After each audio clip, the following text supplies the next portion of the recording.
Arrêt sur info d'abord. Le life designing, le bonheur professionnel, c'est possible, nous dit Jennifer Vigneault, entrepreneuse sociale, formatrice spécialisée en orientation positive. Elle publie un ouvrage intitulé « Réaliser son rêve professionnel grâce au life designing », publié aux éditions Duno Interédition. Elle est notre invitée ce soir. Bonsoir. Bonsoir. Pour comprendre d'abord, qu'est-ce qui amène la démarche d'une approche positive et innovante au travail? Est-ce que la réalité professionnelle est si terrible? Alors oui, la réalité professionnelle est vraiment terrible. Les chiffres nous le disent. Il y a plus de 50% des personnes qui sont malheureuses dans leur travail. Seulement 25% des personnes qui sont heureuses d'aller travailler le matin. Et alors je ne parle pas des personnes qui sont désengagées par ce qu'elles font.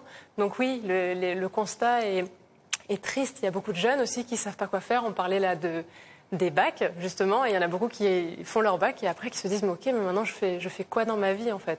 Il y a le constat, est-ce qu'il y a des éléments d'explication? Oui, il y a beaucoup d'éléments. Aujourd'hui, on a une approche du travail qui est la nôtre. On peut, qui justement, on a un peu enlevé le sens et l'épanouissement du travail. En fait, on a aujourd'hui dans l'orientation, on se dit ok, il faut trouver un emploi pourquoi? Pour gagner un salaire en fait, mais on se pose pas tout le temps les bonnes questions justement de savoir qu'est-ce qui est important et c'est quoi travailler finalement. Et qu'est-ce qui vous amène personnellement dans cette démarche?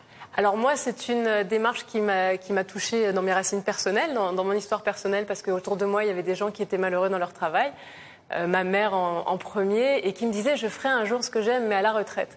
Et en fait, elle est décédée avant de pouvoir réaliser ses rêves, donc c'est quelque chose qui m'a profondément touchée.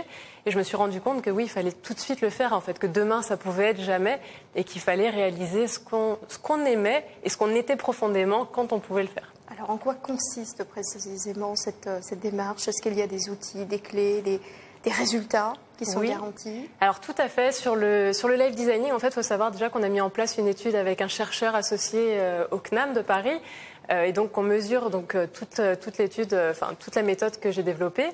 Et en fait, l'objectif, ça va être d'apporter une nouvelle approche de l'orientation et du travail, en fait, de réintégrer l'épanouissement professionnel et le sens au cœur du travail, plutôt que d'en faire un luxe. C'est plus un luxe aujourd'hui d'être heureux au travail, ça devient vraiment une nécessité. Parce que quand on est heureux dans son travail, on est plus performant. Rien que ça, il faut le savoir. On est plus créatif, on est plus résilient, on est plus altruiste aussi. Donc, Dieu sait qu'on a besoin aujourd'hui de réintégrer le bonheur au travail. Un public en particulier, aux jeunes, 18 ans, 20 ans, 25 ans, à qui? Alors moi, mon objectif, c'est de former, parce que je ne peux pas tout faire toute seule et il y a un besoin vraiment énorme.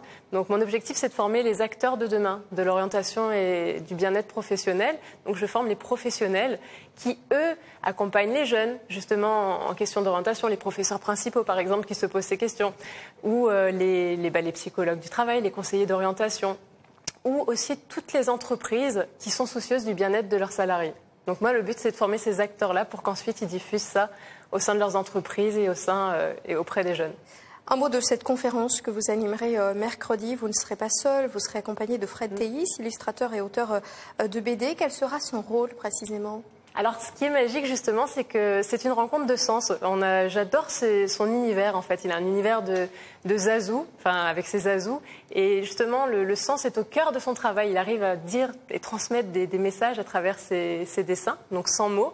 Et là, on a voulu allier, en fait, notre message. Lui le fait avec son pinceau, et puis moi, à travers les mots. Peut-être une dernière question. Est-ce que vous estimez, vous, aujourd'hui, avoir réalisé ce rêve d'épanouissement professionnel? Magnifique question. Oui, c'est ce à quoi j'aspire chaque jour. Et oui, aujourd'hui, je pourrais vous dire, oui, je fais profondément ce qui me passionne. Merci beaucoup. On arrive au terme de cette discussion. Merci. Je rappelle donc cet ouvrage, Réaliser son rêve grâce au life designing, aux éditions Duno Interédition, et cette conférence qui aura lieu mercredi prochain à l'IAE. Merci.